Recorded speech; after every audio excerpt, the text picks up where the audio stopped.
lugar, mi agradecimiento a la Escuela del Ministerio Público por la oportunidad que nos brinda de intercambiar opiniones, conceptos y buenas prácticas, que es lo esencial, en uno de los ámbitos que hoy en día constituye el punto de encuentro de distintas expectativas nacionales e internacionales, cuál es la prevención y el control del lavado de activos. Me complace sobremanera que en este espacio se reúnan, no sé si por vez primera, pero sí espero que de modo continuo, sectores tan trascendentes como el Ministerio Público y el notariado de nuestro país, y particularmente en este caso de Lima, ya que de ellos y de lo que puedan intercambiar y comunicarse mutuamente estará marcando la ruta del éxito o del fracaso de los cambios normativos que en este dominio ha experimentado nuestra legislación. Es por ello que reitero mi agradecimiento de permitirnos abordar en esta tarde uno de los temas que estimo yo poco ha sido difundido en el ámbito del debate y de las líneas prácticas que se han ido consolidando a lo largo del tiempo y ya de algunos años, más de una década, en torno al lavado de activos, pero sobre todo a lo que yo denomino los delitos periféricos a él. Esto es trascendente, porque hay que evitar que nos pase algo similar a lo ocurrido con el tráfico ilícito de drogas. Es decir, que entendamos que el delito de tráfico ilícito de drogas solo está representado por las conductas que en sí constituyen las prácticas de producción y comercialización ilícita de drogas. Esto es los artículos 296, 297 y 298 del Código Penal, y que nos han mostrado que luego nos olvidamos que existen más artículos del Código Penal que también están conectados con el delito de tráfico de drogas, pero no tan directamente como lo que contienen esas disposiciones que he mencionado, sino en una línea complementaria o conexa, pero no menos trascendente. Ese es el dominio de los llamados delitos periféricos, y lo que yo voy a tratar aquí igualmente tiene relación con el lavado de activos, pero con los delitos periféricos al lavado de activos, y más específicamente con el delito que llamamos omisión de reporte de operaciones o transacciones sospechosas. No conozco estadística activa que me muestre un solo caso donde este tipo de delitos, que repito, tiene ya más de 10 años de existencia en nuestro país, haya significado una sanción penal. Lo cual nos lleva a plantear una primera hipótesis de trabajo. No se da este delito en el Perú. Se da y no se le advierte desde las instancias que tienen competencia para su persecución y sanción, o se le advierte pero no se le criminaliza realmente, por factores que quizás en líneas de teología habrá que discutir en otra oportunidad. Entonces, lo que yo quiero presentar es el marco de construcción normativa que tiene este delito en nuestro país, cómo podemos diferenciarlo de otras experiencias internacionales y en qué medida su posibilidad aplicativa se ha extendido con el decreto legislativo 1106, que veremos incluye un supuesto culposo, y cuáles son los datos que en línea empírica y en primera fuente, por ejemplo, la Unidad de Inteligencia Financiera nos suministra sobre la presencia del reporte, del cual podríamos inferir una línea de eficacia en lo que el reporte significa para las políticas de prevención, pero también podríamos plantearnos, de cara a lo que acabo de mencionar, el riesgo de una alta cifra negra en cuanto a la no reacción frente al no reporte.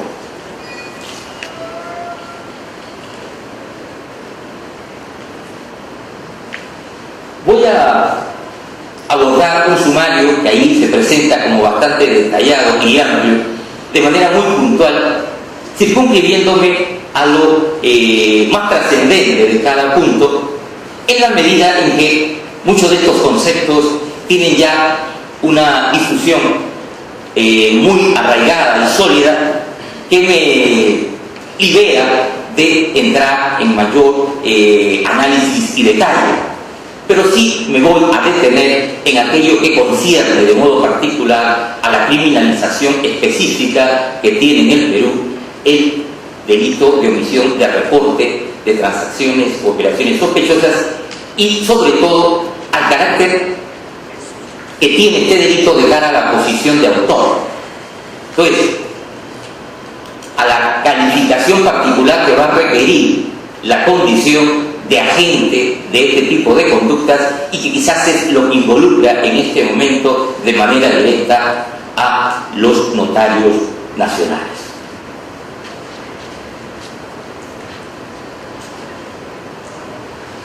Comencemos por precisar, repito, un concepto operativo en torno al delito de omisión de reporte y transacciones sospechosas. No es un delito de lavado de activos. Esto hay que marcarlo de manera clara. El delito de lavado de activos en el Perú está definido en los 3 primeros artículos que integran el Decreto Legislativo 1106. Allí se criminalizan los actos de conversión, transferencia, ocultamiento, tenencia, transporte, traslado de activos de origen ilegal. Eso es el lavado de activos. Pero conjuntamente con el marco morfológico de los delitos de lavado de activos que incorpora el Decreto Legislativo 1106 que acaba de cumplir un año,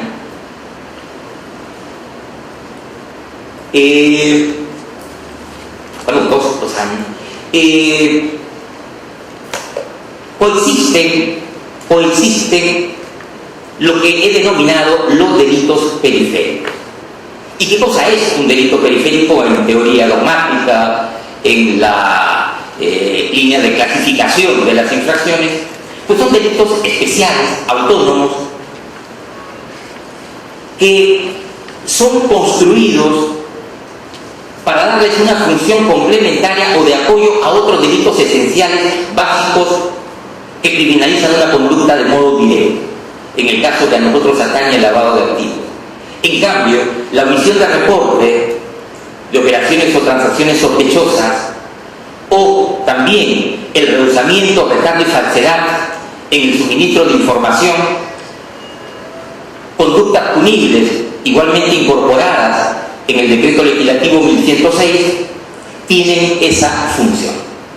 No tipifican actos de lavado de activos, pero sancionan conductas que pueden conllevar a la realización posterior o simultánea de una operación de lavado de activos que tiene su regulación propia o que pueden coadyuvar a la mayor eficiencia y eficacia en su prevención o represión y obviamente persecución.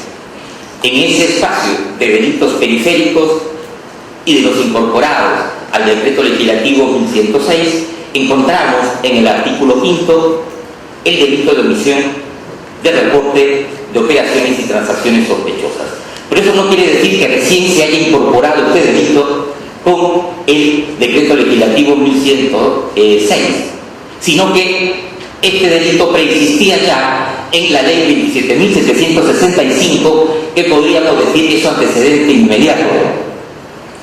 Y, si cabe la oportunidad para señalarlo, fuimos de los primeros países, por no decir el primero, o al menos el primero en Latinoamérica, que construyó un tipo penal de esas características. Y esto es muy positivo.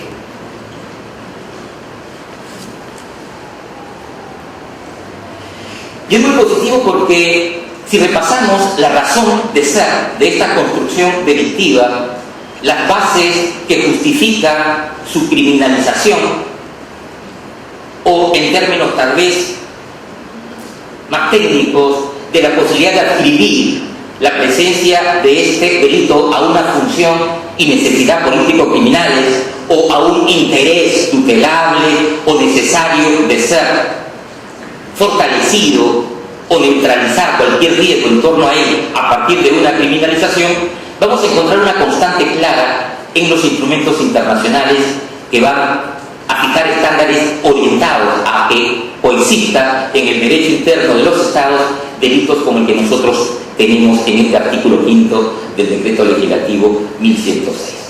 Tienen ustedes en proyección la recomendación 14ª del texto original del Grupo de Acción Financiera Internacional, obviamente por aquel entonces más orientado a la prevención de operaciones de lavado de activos estrictamente en el sector de la intermediación financiera, y donde podemos destacar cómo esta recomendación postula la necesidad de reconocer la presencia en el quehacer cotidiano, rutinario, normal de los sectores financieros, comerciales, empresariales, de prácticas que no resultan normales, que resultan incoherentes, que resultan hasta ilógicas, en tanto se conectan con un segmento del mercado, con un sector económico, donde hay patrones definidos por necesidades propias de dicho espacio. Entonces, esta primera recomendación del Grupo de Acción Financiera, de las viejas recomendaciones, pone de manifiesto pues la necesidad de que los sectores vulnerables a las operaciones de lavado de activos tengan demasiada vehemencia, tengan una atención particular a esas rutinas operativas, porque cualquier desfase en las mismas, cualquier práctica irregular o extraordinaria puede ser la base de proyección de una operación en ciernes de lavado de activos. Y es tan trascendente esa exigencia aquí planteada y las consecuentes prácticas que deben observar de atención, de diligencia, que las nuevas recomendaciones, las aparecidas en febrero del año 2012, van igualmente a ratificar en mayor amplitud, ahora sí, involucrando otros espacios ligados a la financiación del terrorismo o a la financiación de la proliferación de armas de destrucción masiva, que es también necesario, pertinente e ineludible que los sectores encabezados por la experiencia más común del ámbito de la intermediación financiera sigan atentos a las operaciones que muestren ese rasgo inusual que se puede convertir en sospecha de una aplicación orientada al lavado de activos, y que reporte esa presencia, ese hallazgo, esa práctica a los órganos técnicos, a los órganos de supervisión, a los órganos de persecución penal, específicamente a las unidades de inteligencia financiera. En lo que atañe a nuestra región, la situación ha sido similar.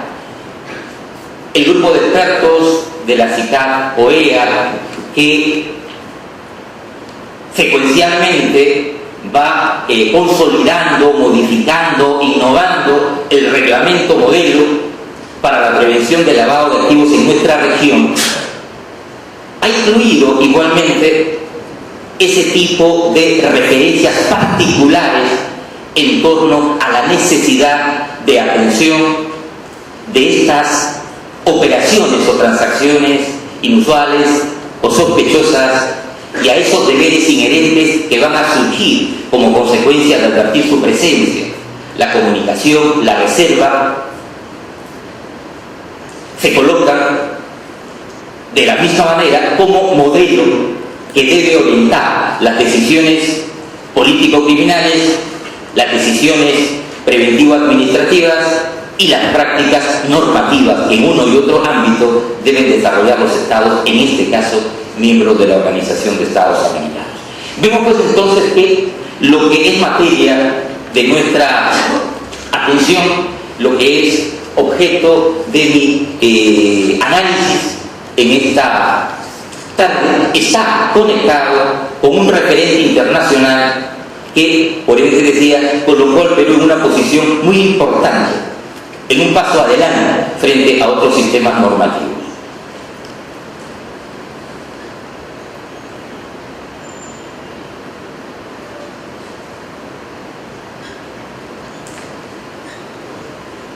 consiguiente, una primera conclusión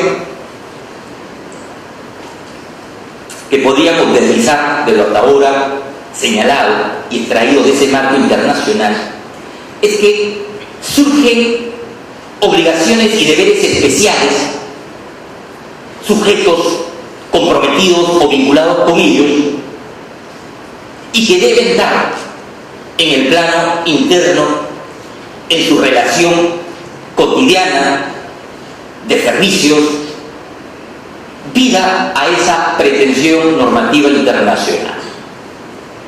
Se compromete, se deriva como un estándar internacional la necesidad de que los Estados definan facultades, competencias, obligaciones para justamente poder advertir las prácticas inusuales, poder sobre la base de ellas construir razonamientos y análisis que permitan identificar o configurar sospechas de conexión primaria o conexa, o perdón, derivada de operaciones de lavado de activos. Es pues ese el objetivo que subyace a todo el sistema internacional que podemos conectar nosotros con el ámbito preventivo. La prevención del lavado de activos, en definitiva, se reduce, si se quiere, en tres obligaciones o deberes fundamentales para los sectores vulnerables, para sus funcionarios, para sus operadores. En primer lugar, un deber de diligencia. Tienen que prestar especial atención a toda operación, por más rutinaria, sencilla que ésta parezca, en torno a la posibilidad del riesgo latente de que pueda ser la base inicial de una operación de lavado de activos. La segunda obligación, el segundo deber, corresponde al hecho del hallazgo. Esto es, que efectivamente, en el quehacer generado por el primer deber de diligencia se alcanza a identificar una transacción que reúne todas las características que permiten calificarla como sospechosa según los estándares y conceptos operativos internacionales y generados en el ordenamiento jurídico interno, reportarla, comunicarla.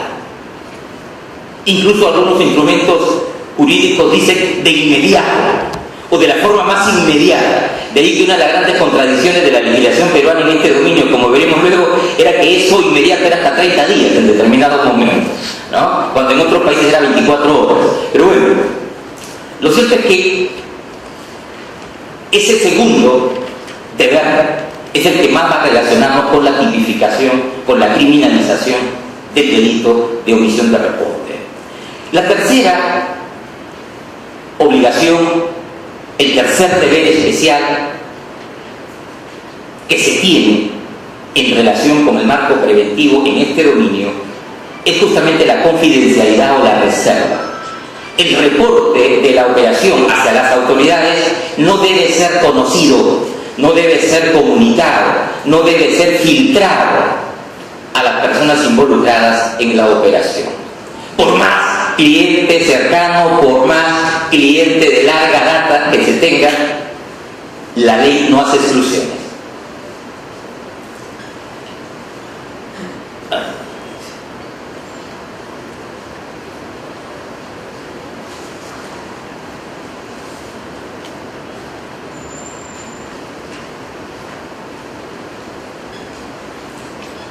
Importante, esto que es, si se quiere, un manual común, básico, hasta histórico, en las políticas y programas de prevención contra el lavado de activos, y que incluye políticas de gestión de riesgos, hoy en día en el contexto de las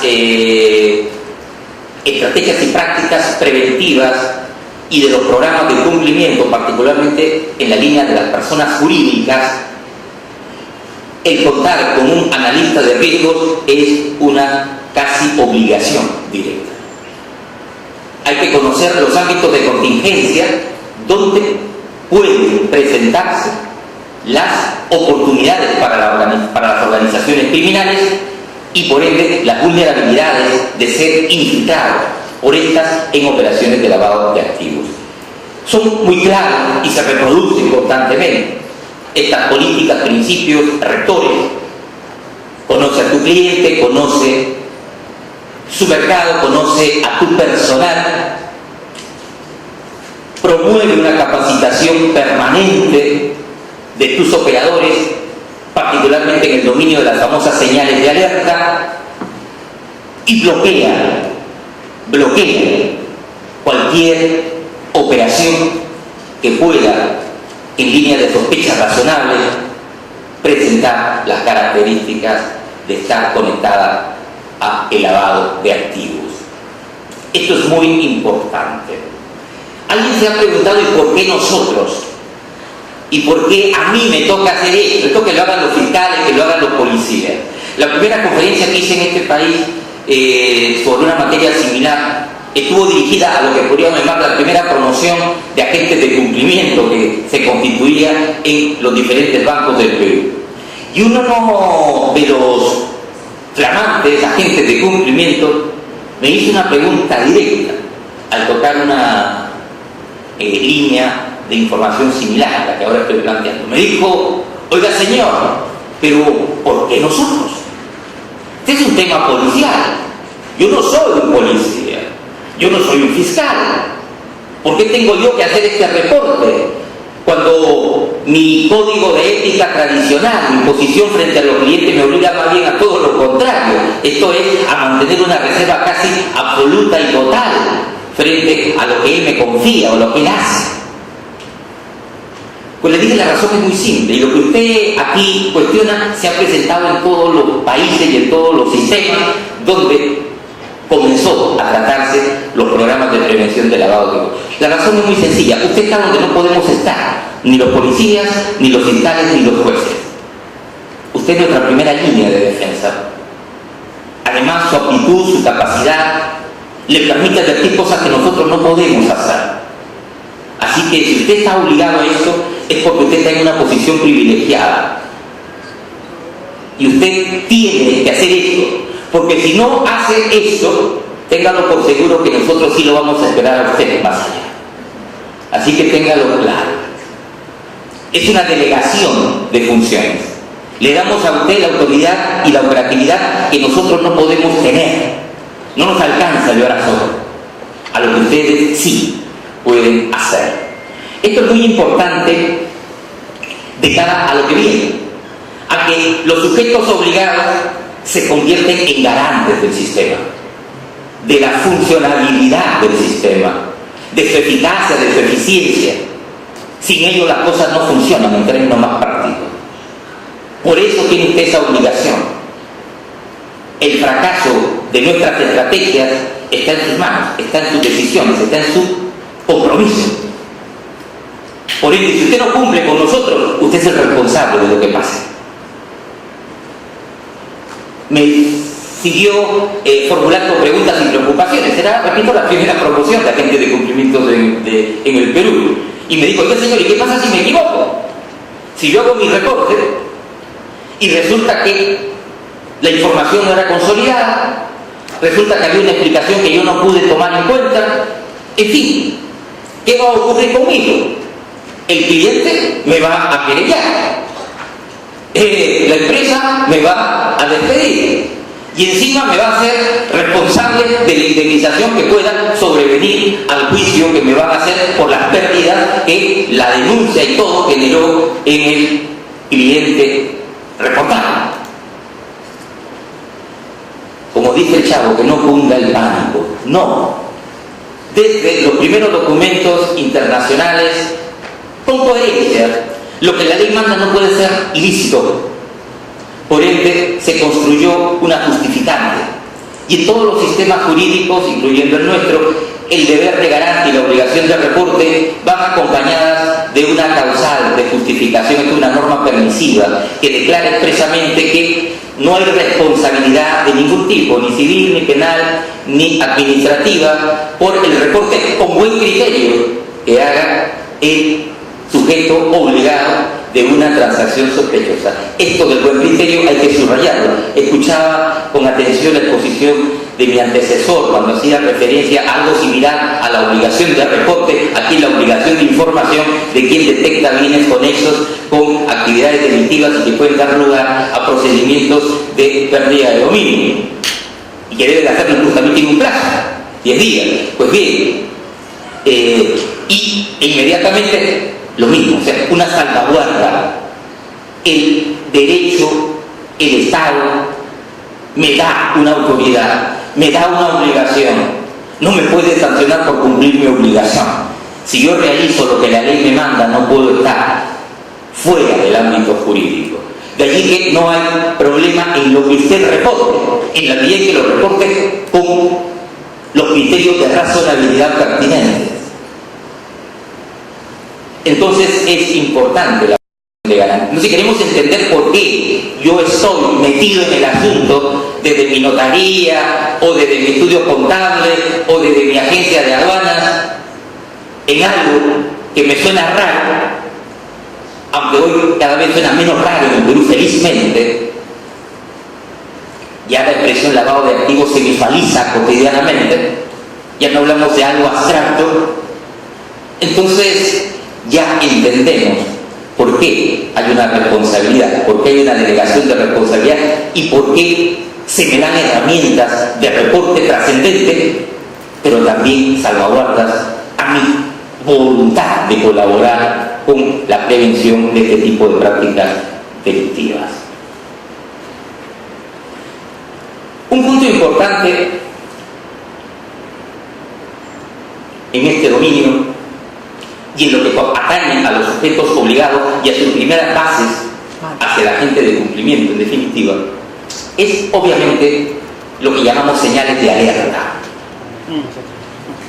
De hecho, la experiencia acumulada, las tipologías internacionales, los hallazgos recurrentes nos han permitido construir un imaginario formalizado, graficado, de prácticas a las cuales hay que ponerle doble atención, porque las más de las veces han sido la expresión de intentos de ingresar a los sectores vulnerables, de materializar en ellos los cabezas de playa de las operaciones de lavado de activos. Y a eso es a lo que llamamos señales de alerta. Y es importante hacer otra relación más adelante de cara a la investigación criminal. Las señales de alerta, muchas veces, yo diría las más de las veces de mi experiencia funcional, van a ser la base de los indicios que imputan la operación de lavado de activos en un proceso penal. El problema es que muchas veces los operadores de justicia, desde la policía, en línea criminalística, el Ministerio Público en su postulación o el Poder Judicial en sus decisiones, no tomen en cuenta las señales de alerta. No se familiariza con ellas. Y luego quiere entender en la abstracción y complejidad de un papel o de una denuncia un caso de lavado de activos. Muy difícil.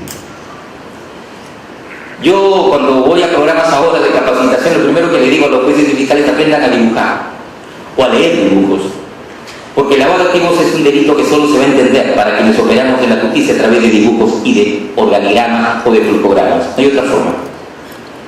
Pues bien, volviendo a mi tema, las señales de alerta son trascendentes. Y aquí hay un punto de quiebre que ha sido consecuencia de el proceso mismo de evolución y de los tránsitos por los cuales va atravesando nuestra normatividad ligada a la prevención y a la represión del lavado de activos. Hicimos señales de alerta cambiando nombres y apellidos de aquellas que habíamos conocido en el sistema de intermediación financiera. Pero eso ya se aprendió, eso fue el primer paso. Hoy hacemos señales de alerta, y eso es lo bueno en el proceso posterior que viene desarrollando la Unidad de Inteligencia Financiera. Eso se hace ad hoc, ¿no? Si voy a hacer señales de alerta para la práctica de los notarios, pues tienen que ser señales de alerta que respondan a la práctica de los notarios. ¿Y quién las va a dar a conocer? ¿O quién va a darnos el catálogo? ¿Y quién va a permitirnos lograr una sistematización de las mismas? ¿El Poder Judicial, el Ministerio Público, el nivel de Iglesia? No, los propios notarios. Así que son ustedes a los cuales se les delega la tarea de construir sus señales de alerta. El objetivo ya lo tienen claro. E igualmente los otros sectores. Fíjense que hemos avanzado con ustedes, pero el objetivo es mayor, de acuerdo a las recomendaciones del Grupo de Acción Financiera, y que no son recomendaciones, son obligaciones que hay que cumplir. Tenemos que involucrar también a abogados, tenemos que involucrar también a contadores, y en el plazo más breve posible. Y entonces tendremos que hacer nuestras señales de alerta en ese mismo escenario, con esos mismos actores. Bueno, importante entonces las señales de alerta, porque a partir de ahí yo puedo enlazar con el Ministerio Público para darle opciones de construir indicios que luego le permitan postular con éxito una imputación de este delito. Entonces, la tarea es compartida y en este aspecto es muy importante tener en cuenta estas señales de alerta. Este es un concepto que todos conocen. Las transacciones inusuales, por un lado, las transacciones sospechosas, por otro. Decía un colega colombiano, y creo que esto me libera de dar mayores detalles técnicos, pero por lo demás, repito, sobreentiendo por la calidad de todos ustedes, ya son más que consabidos. Decía este colega colombiano cuando explicaba estas cosas. Las transacciones inusuales son como cuando uno llega a su casa a las 12 de la noche. Y la sospechosa es cuando llega al día siguiente, ¿no? Entonces, en base a eso creo que las diferencias se van marcando con claridad, ¿no? Lo cierto es que de las inusuales derivan las sospechosas. O sea, una operación puede ser inusual y no necesariamente ser sospechosa. Pero de hecho, una sospechosa antes tuvo que ser inusual. Entonces, el proceso de análisis se va a circunscribir a este binomio, a esta dualidad que comienza con lo inusual, pero que se transforma en sospechoso cuando en el espacio intermedio hacemos la reflexión, hacemos el cotejo, o buscamos las explicaciones que nos permitan entender lo inusual y alejarlo de lo sospechoso. Y dentro de esto, obviamente, también tenemos que tener en cuenta, sobre todo en el Perú, la presencia del tercero de buena fe. Veía también en la presentación anterior, con cómo es tratado el mismo dentro de la normativa de pérdida de dominio. Ese es un problema grave. Recuerden que somos un país que actualmente pasa por un buen momento económico, un país que le ha alcanzado el ser considerado dentro de los 5 más importantes de línea emergente en la región y dentro de los 26 en el mundo. Pero así como crecen nuestras cifras macroeconómicas, también tenemos en casi una misma dimensión de crecimiento aquellas que identifican la presencia de la economía informal y obviamente el deslizamiento de la economía ilegal en nuestro país. Eso se ve fortalecido por muchas prácticas que iremos cambiando. Yo creo que una de las cosas más importantes que viene haciendo la Unidad de Inteligencia Financiera en la actualidad es acercarse a la población. La idea de lavado de activos, de operación sospechosa, de operación inusual, que tan sofisticado suena, en otro lenguaje, pero con la misma línea connotativa y significado, se lleva a los colegios, se lleva a las universidades, se lleva a los pueblos, a los asentamientos humanos, se lleva a los mercados. Y con simples dibujos o eslogan se le va explicando: cuidado, no preste usted su cuenta, no haga tal transacción en efectivo, consulte, etcétera, porque de lo contrario se corre el riesgo de ir 8 años a prisión. Sí, porque esa es la pena para el delito de lavado de activos. Y en el lavado de activos, siguiendo a esto, también recordando otra expresión muy caracterizadora de cómo se da este suceso, sobre todo con el tercero de buena fe, es que en el lavado de activos siempre hay 3 personas: el bueno, el malo y el tonto. Uno debe ser siempre el bueno, debe alejarse del malo y debe no ser el tonto. Infortunadamente en el Perú tenemos todavía muchos tontos, y ese es el problema que nos coloca en una posibilidad de ser país objetivo para el desplazamiento de capital delictivo y para el crecimiento espero no exponencial, de lavado de activos en nuestro medio. Entonces es trascendente pues esta tarea que se delega al sujeto obligado: identificar transacciones sospechosas y comunicarlas. Pero vamos ya al otro escenario. ¿Y qué pasa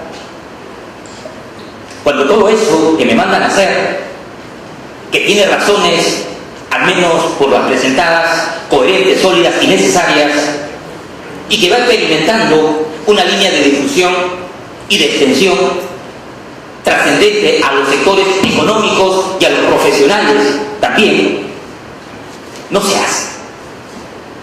Bueno, cuando existiendo la obligación de reportar, de comunicar transacciones u operaciones sospechosas por el plano internacional, por el plano interno, y cuando se han definido competencias, facultades, deberes específicos a los llamados sectores obligados y no se cumplen, pues no queda otra que reaccionar ante el incumplimiento. Lo que yo le contaba a ese precursor de los agentes de cumplimiento en el Perú, y que tenía que decir: si usted no lo hace, yo lo voy a esperar después. Eso téngalo por seguro.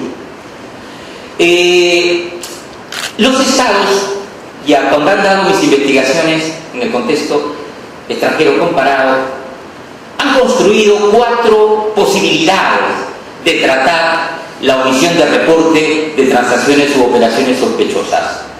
La primera, donde estamos nosotros, y en mi concepto la más coherente, la más adecuada,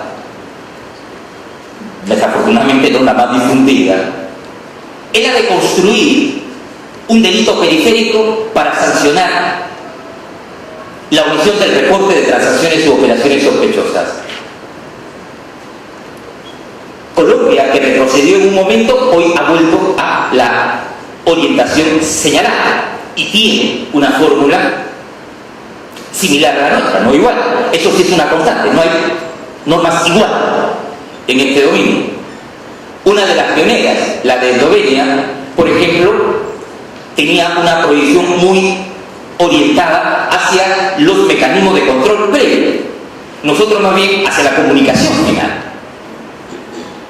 Lo cierto es que, con estilos distintos, Colombia, Eslovenia, Suiza y Perú, desde su legislación sobre la materia, tiene tipos penales que sancionan la omisión del reporte como un delito autónomo.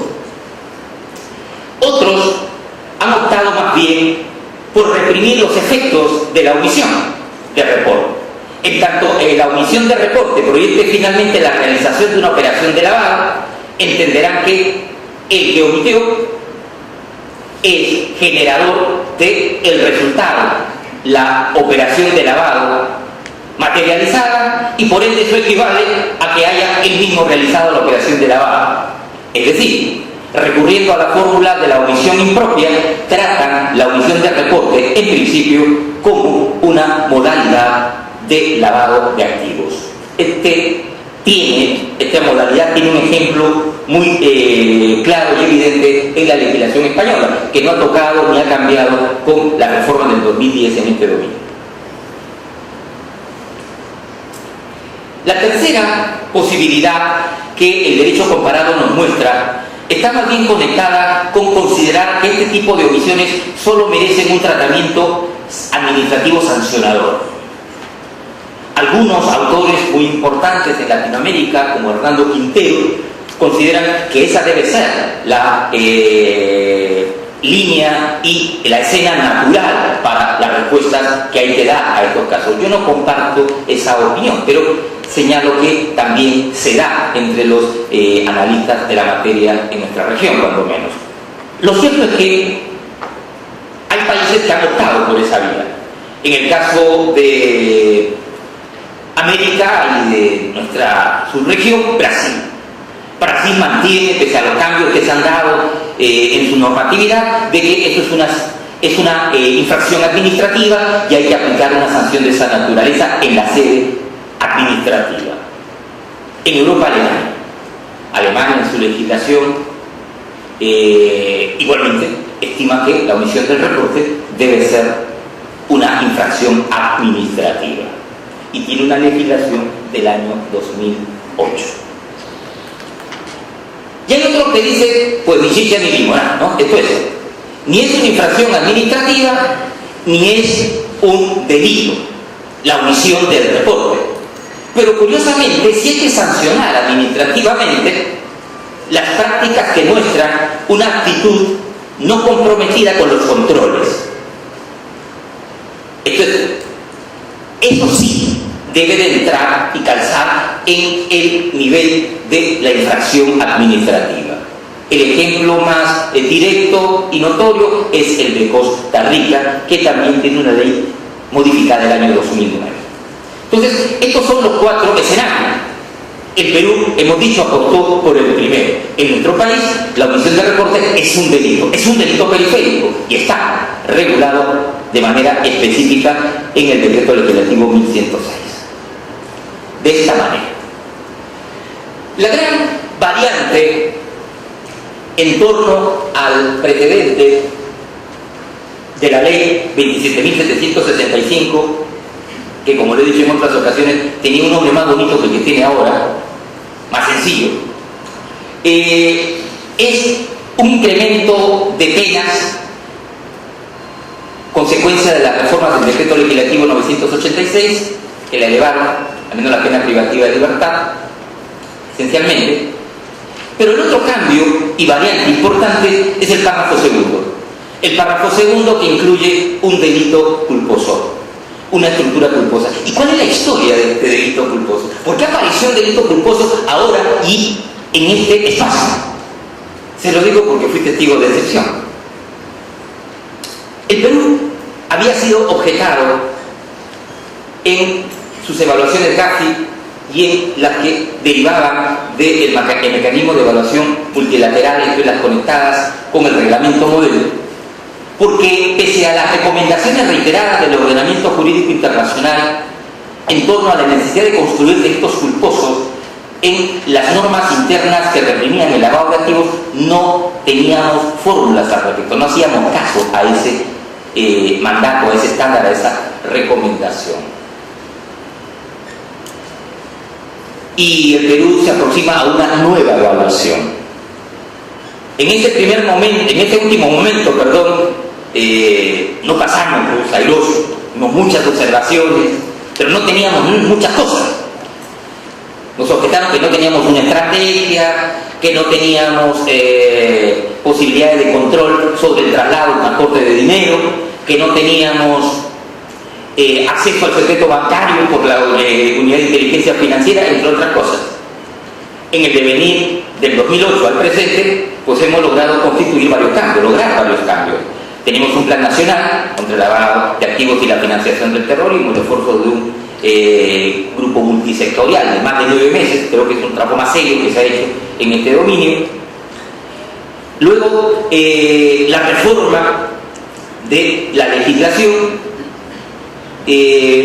preventiva para incluir normas y disposiciones en torno al traslado y transporte transfronterizo de dinero en efectivo o de instrumentos negociables al portador, financieros al portador, y intentamos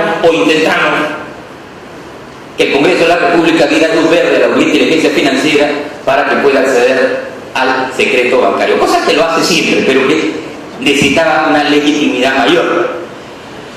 Bueno, lo cierto es que dentro de este conjunto había una que se deslizaba también, y era que no teníamos delitos culposos, como tampoco teníamos sanciones para las personas jurídicas. El Perú perdió posibilidad de entrar a la OCDE, tan importante organismo en la actualidad, por no tener sanciones penales para las personas jurídicas. Chile, que nunca le interesó el tema, lo tuvo y por eso está ahí. Colombia también. Nosotros no pudimos convencernos de que las consecuencias accesorias son sanciones penales para la persona jurídica, así que nos cerraron la puerta.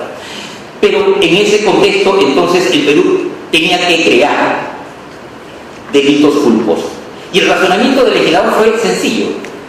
En un país con altas cuotas de informalidad, con tantos tontos en el ejemplo que mencioné, podría generar a través de la tipificación de delitos culposos de lavado de activos un efecto de sustitución muy negativo, muy perverso. Tendrías mucha gente con posibilidad de estar en prisión o en prisión ya. Es por eso que renunció y dijo, bueno, no voy a incorporar delitos de lavado de activos culposos. Además, teníamos muy claro lo que se había pasado a los españoles. Digo, no, nada de delitos culposos. Sin embargo, sí teníamos que sortear de alguna manera la obligación. Y entonces dijimos, vamos a los delitos culposos, pero en el escenario de donde hay gente que sí sabe lo que hace.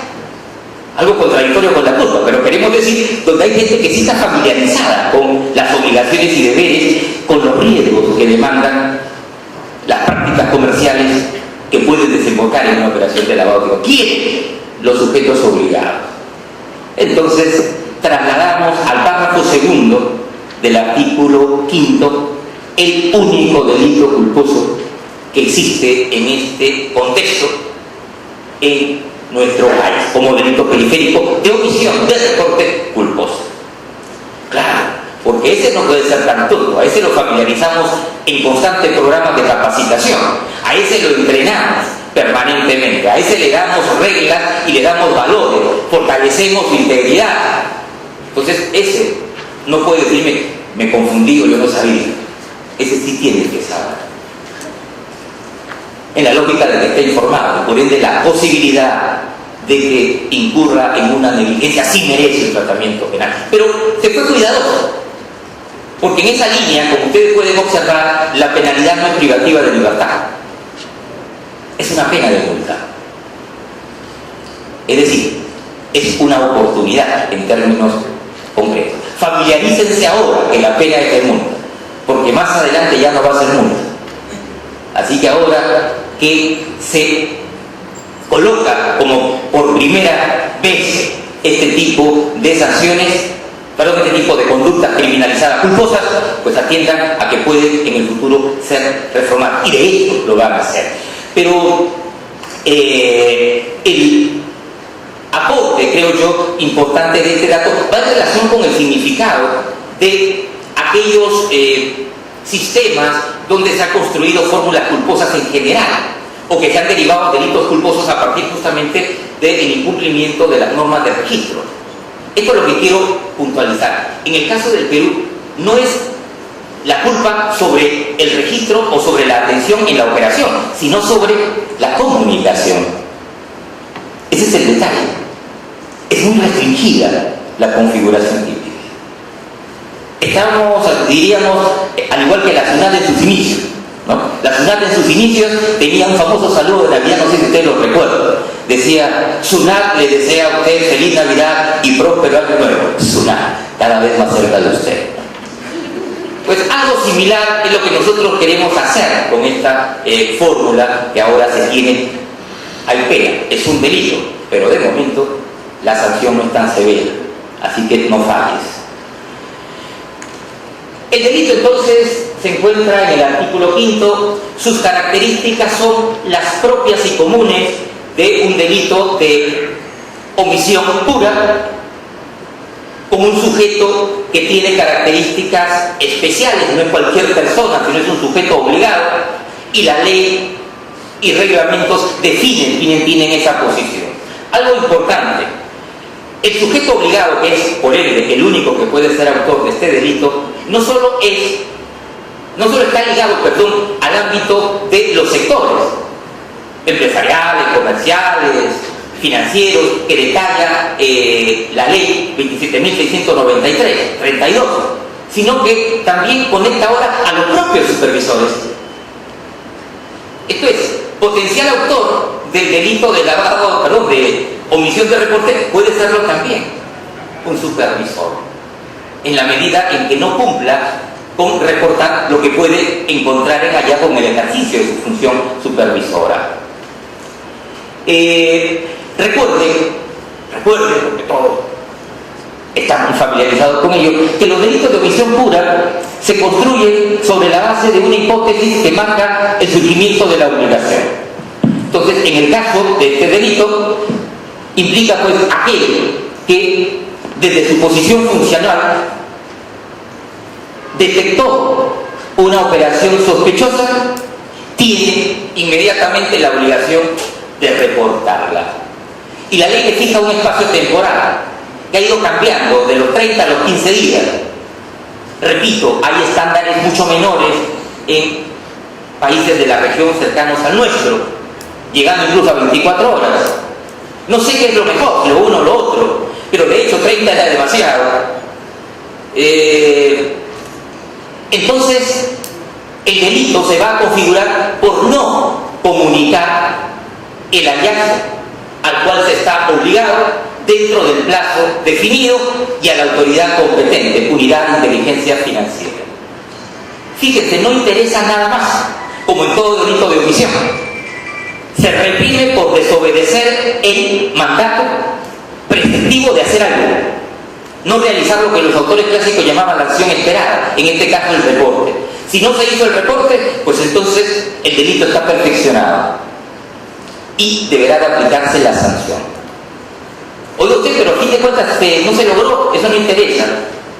Sencillamente su conducta es en no haber reportado dolosamente la operación que usted detectó o que tuvo conocimiento como detectada y calificada de sospechosa. Esto es suficiente y no hacerlo dentro del plazo. Ahora bien, si ese es el delito doloso, ¿cuál es la posibilidad culposa? Repito, la posibilidad culposa se marca en el mismo nivel, esto es, no comunicar, no estar atento, sino no comunicar. Y yo preciso 3 o 4 ejemplos que están conectados pues con que van desde lo más descuidado, entonces, que se le pase el plazo, o delegarlo a un tercero que finalmente no lo hizo, o hacerlo mal, o hacerlo no respetando los formatos correspondientes y por ende no siendo admitido el reporte. Esa es la posibilidad primitiva. Si de lo doloso no hay caso, pues de esto dudo que haya también ya experiencia. La penalidad en estos delitos es penas conjuntas, de hecho, pena de inhabilitación. Estamos hablando de un sujeto especial que tiene un deber especial que incumple. Una confianza específica y por tanto debemos de privarle esa facultad. No respondió al estándar requerido por su estado, por su posición. Además, pena privativa de libertad para el supuesto doloso y pena de multa para el supuesto culposo.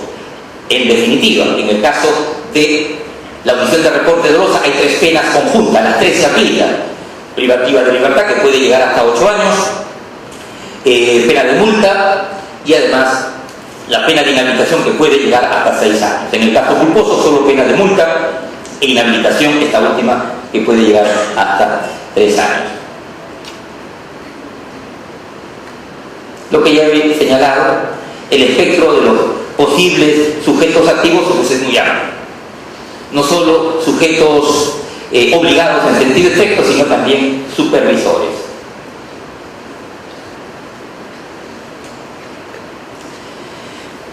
Y se reporta, sí se reporta. Tenemos entre nosotros al colega y amigo Carlos Hamann, uno de los pioneros en la línea de trabajo de la Unidad de Inteligencia Financiera, fundador, diríamos, de él, y podrá darnos cuenta de cómo han evolucionado las cosas, o podrá sentir mejor de esa evolución, cómo el reporte se va manifestando y se va ampliando en sectores. Si bien los bancos, la intermediación financiera sigue siendo todavía el más comprometido, el más ajustado, el que más reportes y por ende trabajo le da a la Unidad de Inteligencia Financiera, los notarios están por ahí ya, y con 11%, o sea, está funcionando, los notarios tienen año y medio haciendo esto. Entonces, se está muy bien, esto funciona. Y entendemos que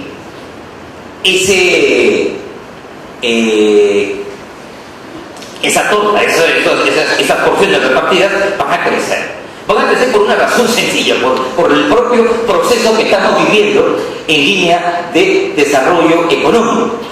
Es interesante, aquí todavía no están otros los sectores que van a tener que ser ajustados poco a poco, el inmobiliario. Y es algo que guarda mucha relación con lo que ustedes hacen. Entonces, ahí hay que ir pensando también en las señales de alerta, en las mejores señales de alerta para construir programas de capacitación más adecuados. Si esto lo llevamos a posibilidades económicas potenciales de dinero ilegal, pues de hecho el tráfico de drogas, la defraudación de rentas de aduanas, la minería ilegal y la corrupción de funcionarios aparecen siempre como los potenciales generadores e impulsores de los procesos de inserción de dinero que puede verse comprometido con la actividad que ustedes realizan. Yo creo que en la medida en que entendamos que esto no es una carga negativa, sino una necesidad estratégica para nuestro país, para el desarrollo de la transparencia de nuestras actividades económicas, comerciales, financieras, para la legitimidad que ellas van a tener a partir del trabajo de ustedes, lograremos que lo que es un propósito en nuestros planes y normas pueda cada vez aproximarse a una concreción que nos coloque en un estándar en la región, al menos muy alejado de aquella zona gris y de aquellos países que desafortunadamente aparecen como no promotores de buenas prácticas en materia de control de lavado de activos. Muchas gracias por su atención.